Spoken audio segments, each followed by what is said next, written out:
वैशाख मास में स्नान का महत्व।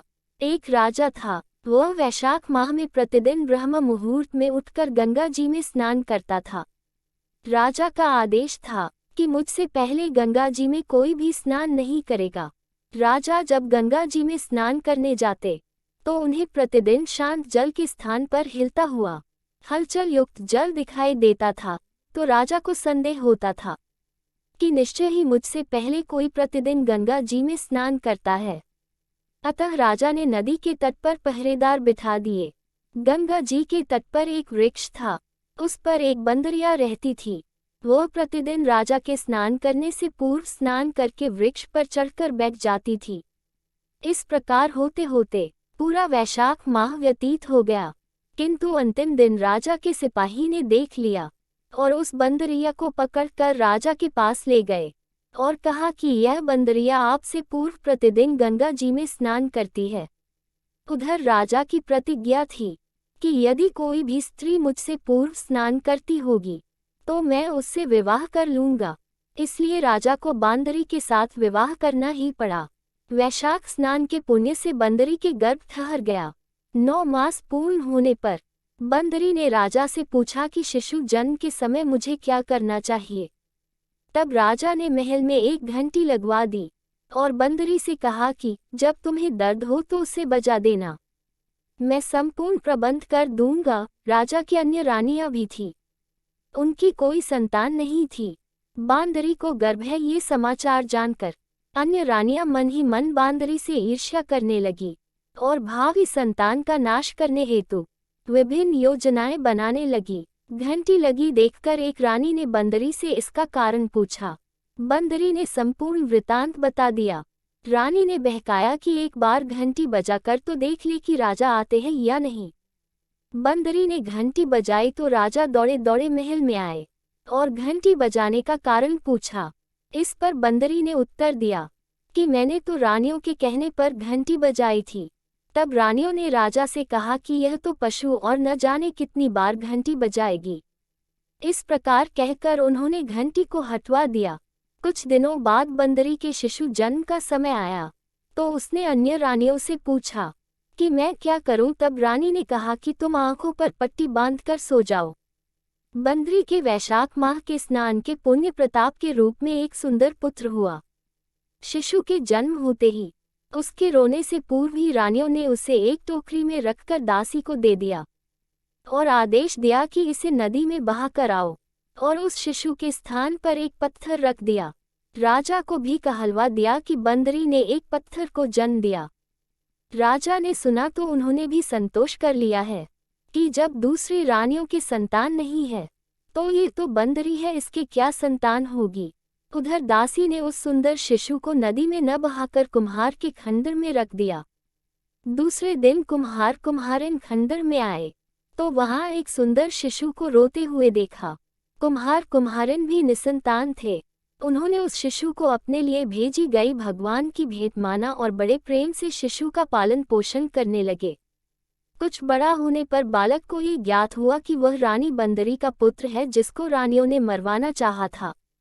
एक दिन वह बालक कुम्हार के बनाए हुए मिट्टी के हाथी घोड़े लेकर पनघट पर जा बैठा और दासियों को देखकर कहने लगा कि आओ रे मेरे मिट्टी के हाथी घोड़े पानी पियो। जब दासियों ने यह बात सुनी तो वह हंसने लगी और बोली, अरे मूर्ख, कभी मिट्टी के हाथी घोड़े भी पानी पीते हैं क्या? इस पर उस बालक ने कहा कि कभी बंदरी के भी पत्थर जन्म लेता है क्या? उस बालक की यह बात दासियों ने जाकर महल में कही।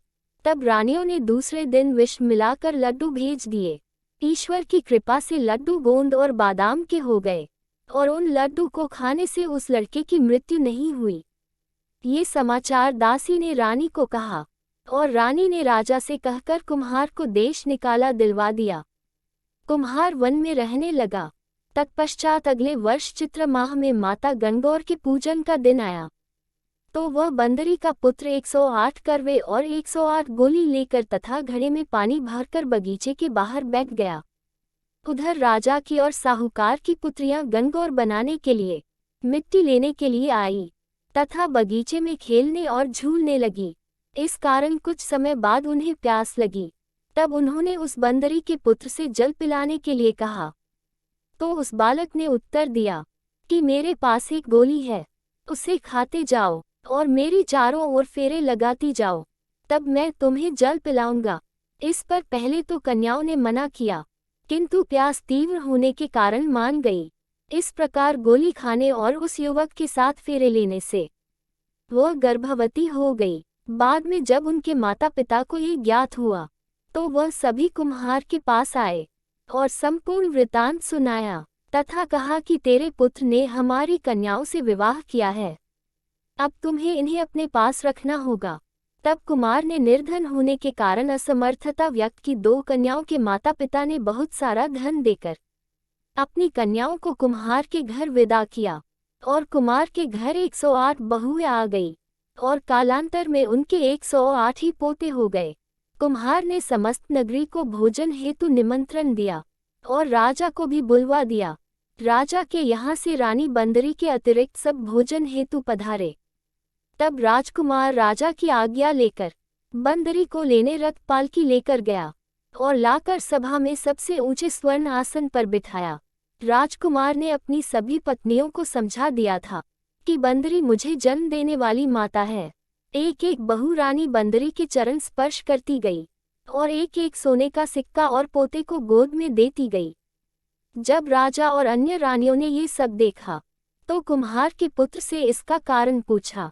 रानियों को तो संदेह होने लगा कि यह अवश्य ही बंदरी का पुत्र है, इसलिए रानी और रूठकर राजा को कहने लगी कि कुम्हार के पुत्र ने हमारा अपमान किया है और बंदरी का सम्मान किया है, अतः हम लौट कर जा रही हैं। इधर राजा को पुत्र के जन्म का संपूर्ण रहस्य ज्ञात हो गया था, इसलिए उन्होंने रानियों को देश निकाला दिया और अपनी सभी पुत्र वधू एवं पोत्रों को लेकर महल में आया और राजकुमार का राजतिलक हुआ। कुम्हार कुम्हारिन को राजकुमार ने महल में रहने के लिए निवेदन किया, किंतु वह नहीं माने। तब राजा ने उन्हें ढेर सारा धन दिया। वैशाख स्नान का इतना महत्व है तो सबको वैशाख स्नान करना चाहिए। बंदरी ने वैशाख स्नान किया तो उसे राजा का राज्य, पुत्र, बहुएं आदि प्राप्त हुई है। ईश्वर जैसे बंदरी को पुण्य मिला, इस प्रकार हमें भी पुण्य देना। तो दोस्तों, यदि आपको ये कहानी पसंद आई हो, लाइक करें, शेयर करें और चैनल पर पहली बार आए हो तो सब्सक्राइब करना मत भूलिए और एक प्यारा सा कमेंट करके अवश्य बताएं कि आपको ये कहानी कैसी लगी। धन्यवाद।